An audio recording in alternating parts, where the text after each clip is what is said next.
Bismillahirrahmanirrahim. My name is Samya Sarwar. Today I am going to deliver a lecture on history of psychology, and my topic of discussion is early Greek philosopher. It takes only 10 to 15 minutes. If you have any kind of question related to this topic, you may ask. I will be pleased to give you answers. So let's start. First of all, ancient Greek philosophy. From Thales, who is often considered the first Western philosopher, Greek philosophy opened the door to a particular way of thinking that provided the roots for the Western intellectual tradition. There is often an explicit performance for the life of reasons and rational thought. We find proto-scientific explanation of the natural world in the Milesian thinkers. Here comes some basic concept related to philosophy. Democritus posits atoms in indivisible and invisible units at the basic stuff of all matter. जो democratic था वो founder था atom का, जिसने कहा था कि जो एक एटम होता है वो इनडिवाइजेबल एंड इनविजिबल जो चीज़ होती है उसको हम एटम कहते हैं, और उसने इस पर एक्सपेरिमेंट भी किया था जो कि एक स्टोन पे था कि जब हम स्टोन को उसको बारीक फॉर्म में लेके आया, पाउडर फॉर्म में लेके आया, तो उसके बाद उसने कहा कि अब ये मज़ीद जो है ये कट नहीं हो सकता, तो वो क्या है, वो हमारे पास है एटम है जो कि इनडिवाइजेबल है. With Socrates comes a sustained inquiry into ethical matters and orientation towards human living and the best life of human beings. फिर जो सोक्रेट्स था उसने क्या कॉन्सेप्ट दिया था, human living and human beings का कॉन्सेप्ट दिया था कि वो किस तरह से जो अपनी एथिकल कंसिडरेशंस को फॉलो करते हुए अपनी बेस्ट लाइफ जो है वो गुजार सकते हैं. With Plato comes one of the most creative and flexible ways of doing philosophy, which some have since attempted to imitate by writing philosophical dialogues covering topics still of interest today in ethics, political thought, metaphysics and epistemology.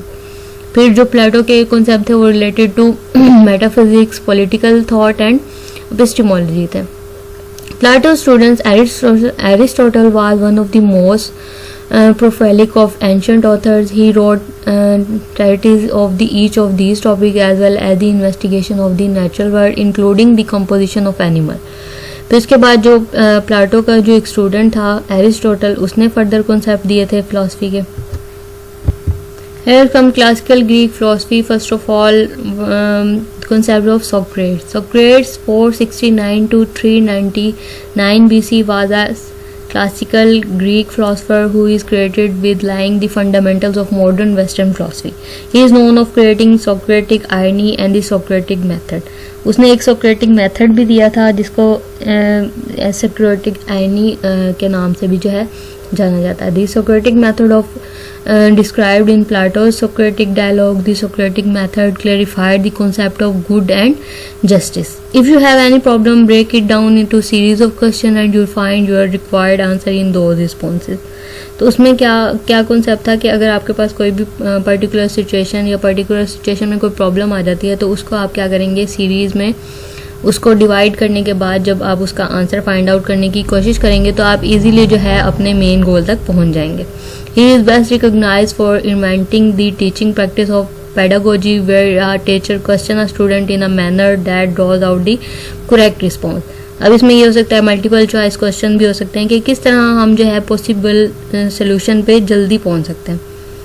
He has had a profound influence on Western philosophy along with the student Plato and Aristotle. अब इसके जो दोनों जो student थे, Socrates का student जो था वो प्लाटो था, प्लाटो का स्टूडेंट था एरिस्टोटल.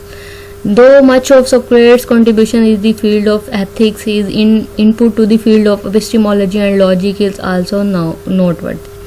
और जो फील्ड ऑफ एपिस्टेमोलॉजी और एथिक्स में जो उसकी कंट्रीब्यूशन थी वो जो है वो भी एक लॉजिकल जो उसने टर्म्स दी थी वो भी जो है कंसीडर की जाती.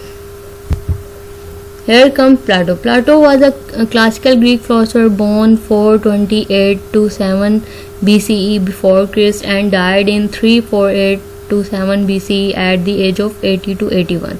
The trio of Plato, Socrates and Aristotle, they laid the fundamentals of Western philosophy.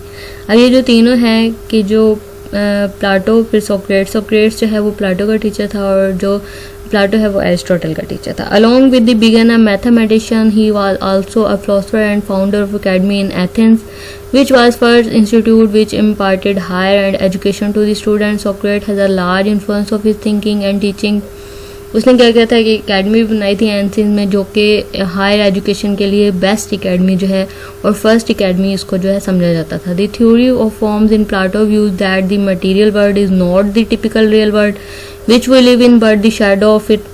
अब उसकी जो थ्योरी थी प्लाटो की वो ये थी कि जो हम जिस वर्ल्ड में रह रहे हैं, जिस दुनिया में रह रहे हैं, वो एक मटेरियल वर्ल्ड है, नॉट अ रियल वर्ल्ड, जो कि हमारी एक परसेप्शन है, जो कि हमारी थिंकिंग का एक शेडो है, जो कि रियल नहीं है. प्लेटो spoke of forms in formulating his solution to the problem of universals. These forms are conceptual depiction of things we see around us.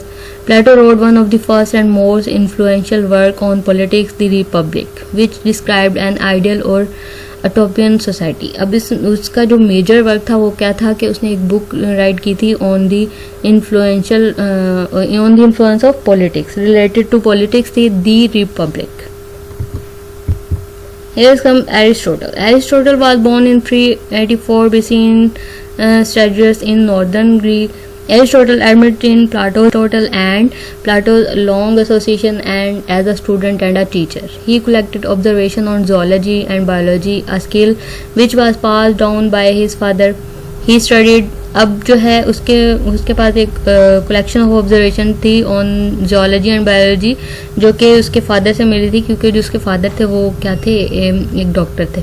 He studied and educated his student on a variety of topics which included logic, physics, astronomy, meteorology, zoology, metaphysics, theology, psychology, politics, economics, ethics and politics. अब जो इतनी सारी जो major हमारे पास हैं, इसमें जो है इस सब पे जो है किसका काम था, एरिस्टोटल का. He believed that people's concept and all of their knowledge were ultimately based on perception.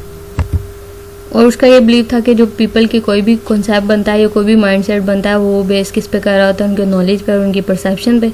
और जो उनका परसेप्शन है वो किस पे बेस कर रही होती है, उनके प्रीवियस नॉलेज पे, प्रीवियस जो उनके जो मेमोरी में चीज़ें स्टोर्ड हैं उन पे बेस कर रही होती है उनकी perception. That's all from today's lecture. If you have any kind of question related to this topic, you may ask. Thank you so much.